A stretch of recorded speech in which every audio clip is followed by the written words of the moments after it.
If you suffer from a cardiovascular disease and contract the Chikungunya virus, please be sure to visit your doctor immediately. Same goes for diabetics and women in the late stages of pregnancy. Let's remain vigilant as we manage the Chikungunya virus. Hello and welcome to another edition of Jamaica Magazine. I'm your host, Theodore Henry. The magazine unfolds with a timely reminder followed by a quick stop at the news desk. Stay with us.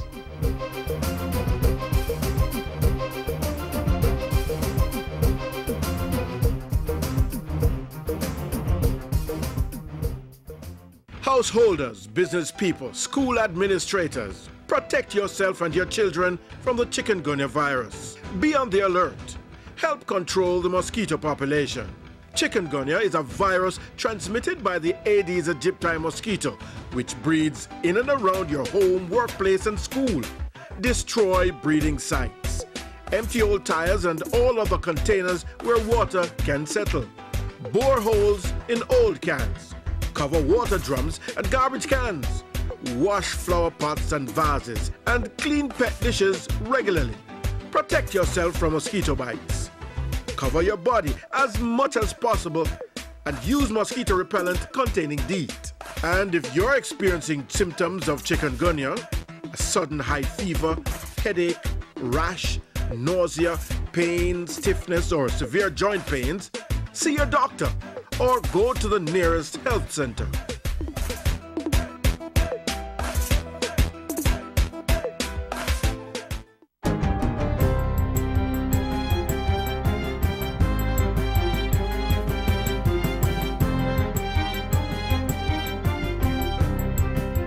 Good day, I'm Tamara McHale and this is your GIS News for Monday, September 29. Health Minister Dr. Fenton Ferguson is encouraging Jamaicans to take an active role in the national effort to contain the spread of the Chikungunya virus by getting rid of mosquito breeding sites. In a national broadcast Sunday, Dr. Ferguson said a national cleanup day was being planned, but said efforts to rid the environment of mosquito breeding sites had to go beyond that. I urge you to take at least 10 minutes each week and look around your home, your school, your workplace, your church, and ensure that there is no uncovered container with water that could breed mosquitoes. The minister said stakeholders from the local authorities, the National Solid Waste Management Authority and other groups met with health officials last week to plan the National Cleanup Day. An announcement would be made once those plans were finalized. In the meantime, the portfolio minister sought to assure the country that the government was on top of the issue and had been actively working even before the first local case of Chick V. For over 2 years, the Ministry of Health has been preparing for the introduction of the Chikungunya or Chick V in Jamaica. With the introduction of the disease into the Caribbean since December 2013, we have heightened our preparation and activated our response over the past few months. Meanwhile, health officials have intensified surveillance at the island's ports as government moves to protect against any possible importation of the Ebola virus. The ministry's acting permanent secretary says there is a system in place to isolate persons should the need arise. Jamaica has a surveillance system in place, and if it was to arrive in Jamaica, we would have been able to identify the person quickly, isolate. We have special isolation facilities in place for these kinds of illnesses, and we would isolate and manage accordingly. In addition to heightened surveillance, Dr. Harvey says the ministry has increased its Ebola sensitization program among the country's senior medical officers. Dr. Harvey was speaking Friday at an emergency press briefing, which was called to dispel rumors of a suspected case of Ebola in the island. We have no suspected case of Ebola in the country. The ministry will be increasing its public education program to inform Jamaicans about the disease. Ebola is a rare and deadly disease which is spread by direct contact with a sick person's blood or bodily fluids and may also spread by contact with contaminated objects or infected animals. Newly installed Commissioner of Police Dr. Carl Williams says he plans to meet with citizens across the country as the High Command moves to regain the trust of the Jamaican people. In an exclusive interview with the GIS, Dr. Williams said there were plans to embark on a series of community meetings to begin the dialogue. We will go out people in khaki will go out with the Red Seam police at the local divisions and stations and go into town hall meetings. We're going to have to ensure that we go into the inner cities, the uptown communities. I'll be talking to the farmers with concerns about predial larceny. We will be seeking solutions together. Speaking on GIS TV's Issues and Answers program on Sunday, Commissioner Williams reiterated his commitment to protect the human rights of all citizens. We're going to have to ensure that even as we work to fight those dog heart criminals, those vicious gunmen, that we take care of the other things that are causing us to have this bad image. We work to change the perception of the public by respecting human rights. And finally, there's more good news from the tourism sector. Cruise ship arrivals are up, and in a month's time, Montego Bay will become the home port to the Thompson Dream vessel. Tourism Minister Dr. Wickham McNeil says with the home porting of the cruise ship in Montego Bay, the country will be receiving 4 extra flights out of Europe weekly to service the ship. The fact of the matter is that we know, and we'll be marketing the fact that when the Thompson Dream comes, 30% of the passengers will do a sail and stay. So we're looking also to increase our numbers. Cruise ship arrival figures for the 8-month period, January to August 2014, show that there were 29 more calls, bringing 85,000 more passengers than last year. Meanwhile, the tourism minister says the upward trend in tourism stopover arrivals from all source markets continues. So far, there is a 2.6% increase over the corresponding period of 2013, with a record number of stopover arrivals in July. With 221,000, it's the most the country has ever recorded in a single month. Dr. McNeil gave the update at the just concluded JPEX 2014 trade show in Montego Bay. JPEX attracted more than 105 buyers from wholesalers and tour operators, 230 travel agents, and more than 250 suppliers. And that's it for GIS News Today. I'm Tamara McHale. Thank you for watching.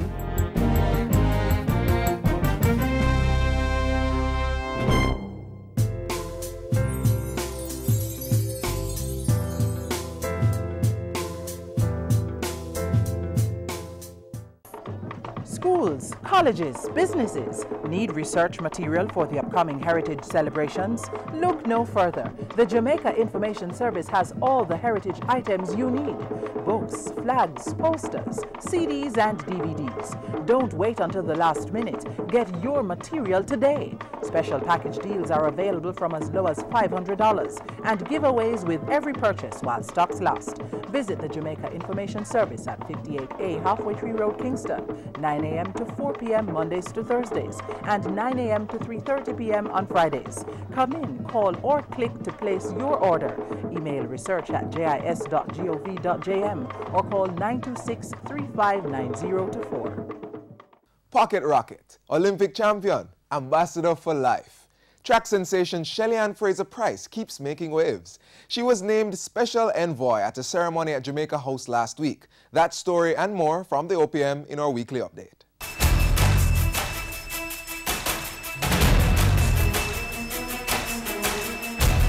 $12.5 million irrigation system to improve sport at Tarrant High. More good news from the electricity sector enterprise team, and government ramping up gender education. I'm Andrea Chisholm with your Jamaica House weekly update. Minister with responsibility for sport Natalie Nita Headley last week commissioned a $12.5 million irrigation system at Tarrant High in St. Andrew. Tarrant High is one of 24 schools to benefit from improved tracks, fields and courts over the next 2 years under the $250 million High School Sport Infrastructure Improvement Project. In recognition of the critical role these schools play in anchoring the pillar for the National Sport Development Program, the Government of Jamaica is committed to upgrading sport infrastructure in schools. The upgrading of high school sports facilities addresses the long-term development needs of sport in schools, communities, and nationally, ultimately safeguarding our future in sport. Mrs. Nita Headley also encouraged the school and community to keep the field in good condition. I expect to hear from Mrs. Furtado Price that a management committee would have been established to include members of the PTA and the community. I anticipate that this committee will prepare guidelines for the maintenance of the use of the facility, but we have to ensure that we maintain whatever infrastructure we are putting in place. It will now become a part of the strategy to safeguard the future for our children and the legacy of this school. The project at Tarrant High is being funded by the Sports Development Foundation in partnership with Member of Parliament for East Central St. Andrew, Dr. Peter Phillips. In other sporting news, Prime Minister Portia Simpson-Miller last week appointed Olympian Shelley Fraser-Pryce as Ambassador Special Envoy of Jamaica. Fraser-Pryce, along with her husband Jason Price, received their diplomatic passports during a courtesy call at Jamaica House Wednesday. Mrs. Simpson-Miller commended Fraser-Pryce for contributing to the proud tradition of Jamaica's excellence in track and field. For her part, Shelley Fraser-Pryce thanked the Prime Minister for the designation and promised to represent the country with pride and dignity. On the energy front, more good news came from the electricity sector enterprise team ESET last week. ESET chairman Dr. Vincent Lawrence announced that the country would see significant improvements in the stability of voltage and lower technical losses from baseload energy generating plants to come on stream over the next 3 years.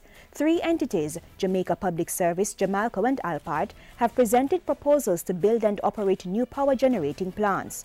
During a recent press briefing, Dr. Lawrence said the power plant's feedstock would result in lower emission levels and lower production costs at alumina plants. And so the plants would be much more competitive in the global market, and people who work in the alumina industry will resume their jobs, and the earnings of the country from the alumina industry will again become real rather than imagined.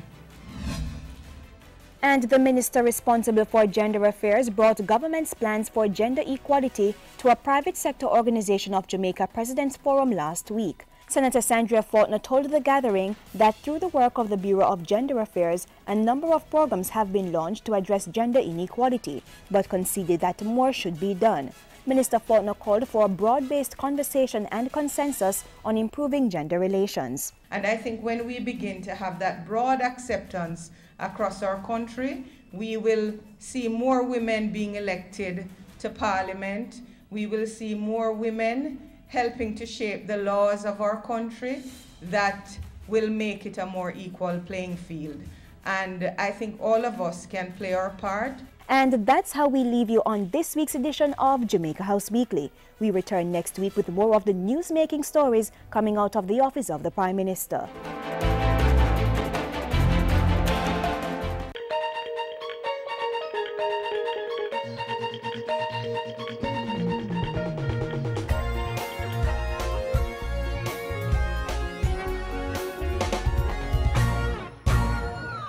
Welcome to the FSC Minute. I am Nadine Newsome. Today, we continue to explore microinsurance, and my guest is Rosemary Henry, Senior Director of Insurance with the FSC.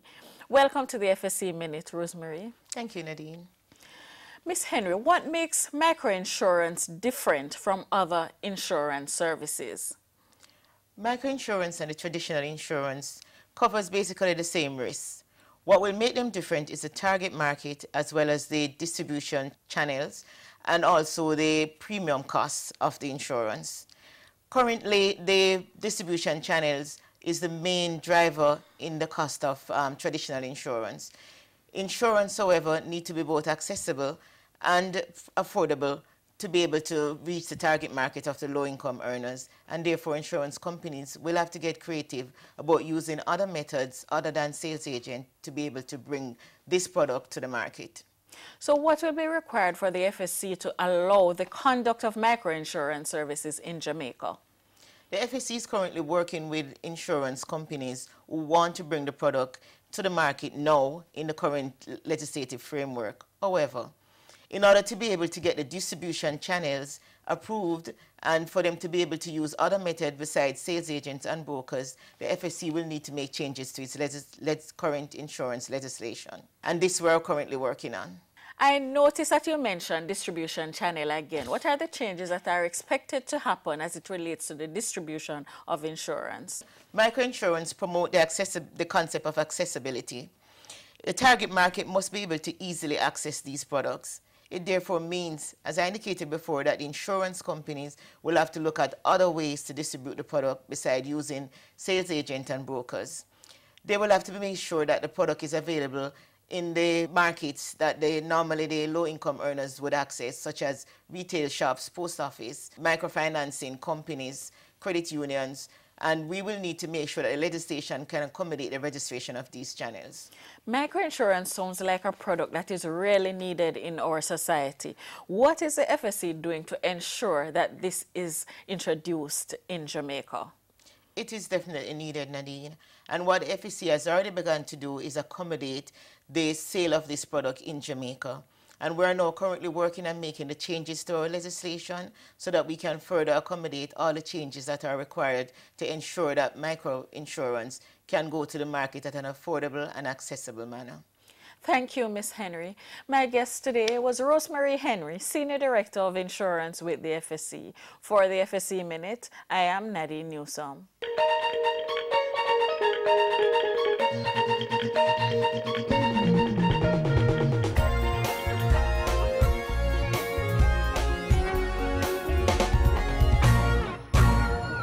This next feature focuses on a career in the beauty and grooming business. There's also some very useful information that can help you increase your chances of landing a good job. Let's take a look. Remember that? Keisha really did a good job, but not even her skilled hands could coif a style that keeps for so long. And really, who would want that? Our hair is one of those things that allow us to change our look, expressing our personality, our moods and desires. But it's not just about the ladies. Male hair care is just as important and an equally viable career option for men or women. I'm Kerry. Welcome to Career Talk.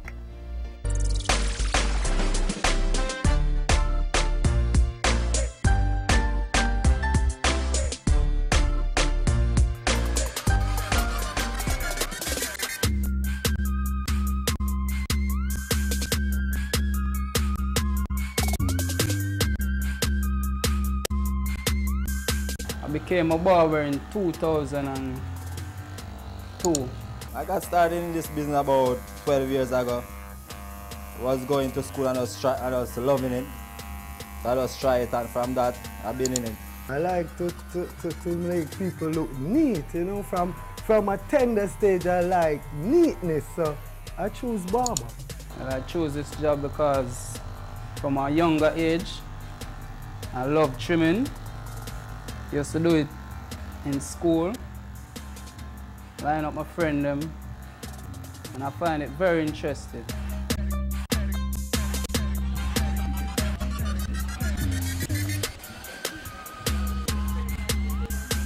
Barbering is one of the oldest professions in the world, with archaeological evidence of the practice even among prehistoric people. Over the centuries, the profession's popularity has steadily grown, and its skilled practitioners can command meaningful earnings for cutting, trimming, shaping, and tapering men's hair. We cut women's hair as well, and cut it very well too. Yeah, you know, ladies gonna be different. You know, basically, ladies, when they want something done to them hair, they really want it that way. There's not really a problem still, we just do it exactly like how they want it. You have to make people know what you do, and you have to leave a trademark. Yes, you can make a great living if you're serious with it, if you love it, if you really want it. First step is to get training, and that's not limited to the classroom. Many barbers will tell you that they learned the trade on the shop floor, mentored by a senior barber. One day I was at this very same building sitting down, not doing anything. And somebody said, fifth there. Some barber shop need a barber, and then say I should come and check it out. Not knowing I could be here right now, being a professional barber like I am right now.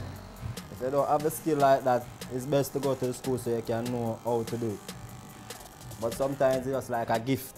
Completing an approved training program in a certified beauty or barber school can only be a bonus, especially if you're looking to ply your trade in different countries where you wouldn't have had time to build a reputation. Speaking of which, they really tip you overseas. That basically is the main difference. They might give you a tip, but you don't really get a tip like that. Barber license, that is required. It's basically the same thing.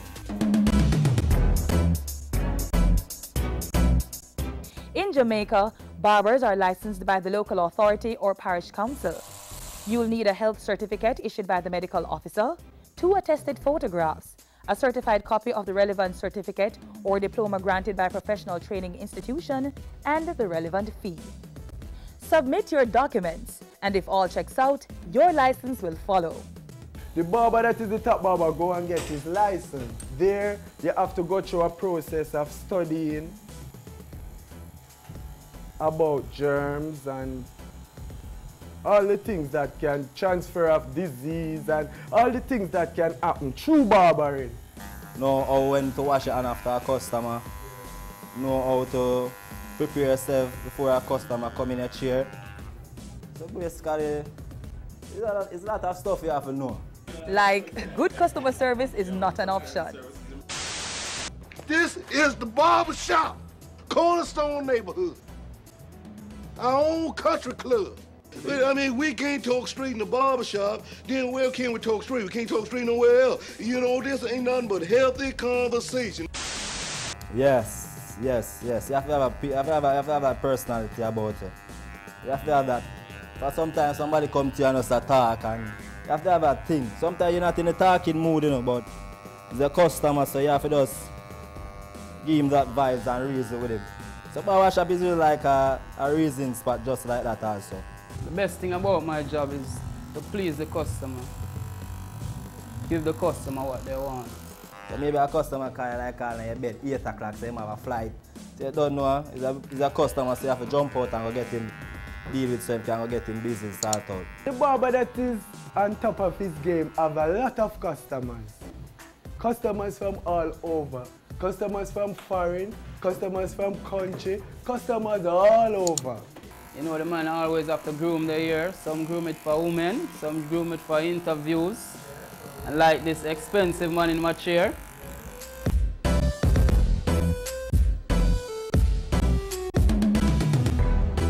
Young people, all I'm saying to you is if you choose barber, you just have to put your mind to it. Whatever you're doing, from you put your mind to it, well, it can be successful. Our career news today is this. There is now improved support for you to market your skills and find the best job available. That's because the Ministry of Labour and Social Security has upgraded its electronic labour exchange, ELE, to ultimately create a national employment portal. And this involved the development of a modern, user-friendly website and the expansion and upgrading of a wide range of employment services, all delivered in a modern, well-equipped and customer-friendly environment. The entire office has been renovated and equipment such as computers, new furniture, printers, tablets, modern equipment have been procured, all with the aim of enhancing the service delivery in the ELE. The aim is to assist in preparing candidates so that they can be job ready and at the same time assist employers to find suitable candidates easily. Employers can post job openings and search for matching candidates at any given time. Job seekers, for their part, can upload their resumes and actually apply for jobs online. As well as general information on, how to build your career, resume writing skills, interview skills, job search techniques, information on how to access business loans, how to access scholarships. The services offered by these devices are absolutely free of cost to the users, and job seekers and employers can access them via the internet, the telephone, or by simply visiting any of the ministry's offices island-wide. Question: if I asked persons you work with, would they say you are professional? No, I'm not talking about your paid occupation. What I'm getting at is professionalism, your conduct at work. You see, the thing is, skills are all good and well. I mean, if a barber can't trim, well, you know the rest. But equally, if he doesn't do the job with the right attitude, well, he may very well find himself skilled, but out of a job. Professionals are punctual. They don't show up late for work, assignments, or meetings, because it would suggest that they don't care or value other people's time. And that's it for GIS News today. I'm Tamara McHale. Thank you for watching. Swearing, cursing, or cussing has no place at work. Using curse words make it seem as if your vocabulary is limited.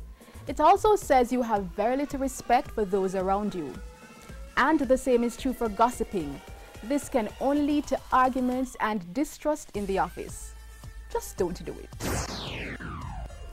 If you make a mistake, own up to it and do your best to correct it, but don't blame others for your errors. When you have disagreements with your co-workers, yes, it happens.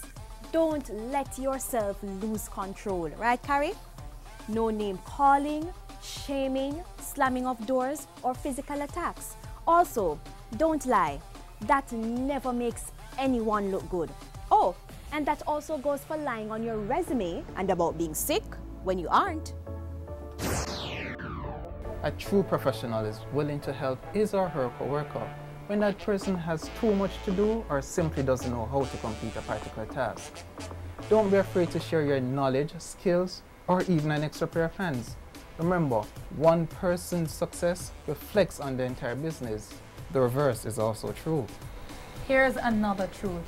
The absence of professionalism is usually more obvious than its presence.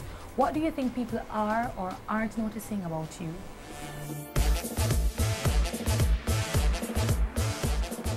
What I can say with persons like who just want to start the business, do the course and find someone like, for example, me or anyone who they know do makeup and they can try and train with them. So obviously that was before the hair change, and it's the focus of our next feature. Till then. The thing about professionalism with barbering, that's what gives you a lot of customers, because when you trim somebody and you walk on the road and somebody else see it, or probably on his job or anywhere the customer go and somebody else see it, they would like say, oh, where you get that trim? And they would say, oh, let me take it to my barber. So that's how we get another barber customer. Yeah.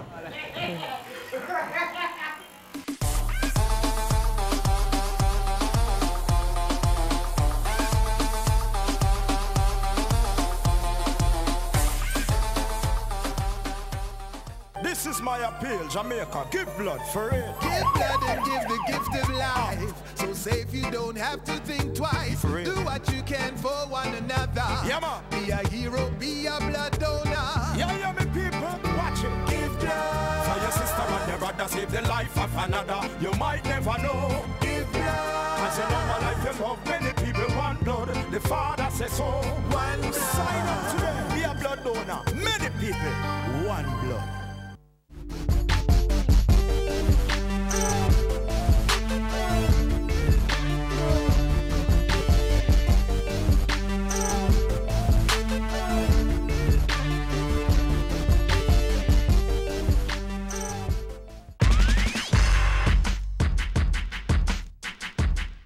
Did you know that heart disease and stroke are the leading causes of death in the world? Just so you know, cardiovascular diseases claim more than 17 million lives annually, and it's expected that the number could rise to 23 million per year by 2030.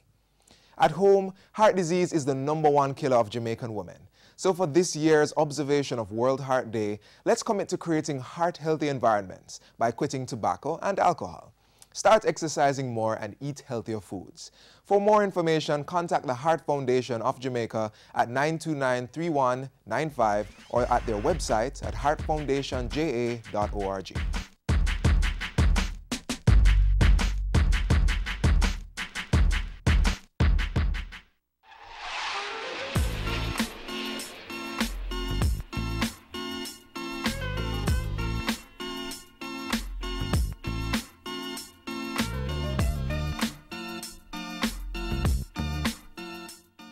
And that's how we close today's show. Join us tomorrow on this station for another interesting package. We value your feedback, so please continue to send your emails to jamaicamagazine@jis.gov.jm. If social media is your way of getting up-to-date information, then view our Facebook and Twitter pages. You may also browse our website, jis.gov.jm, for the latest news and features on government policies and programs. On behalf of the entire team here at the JIS, I'm Theodore Henry. Thanks for watching.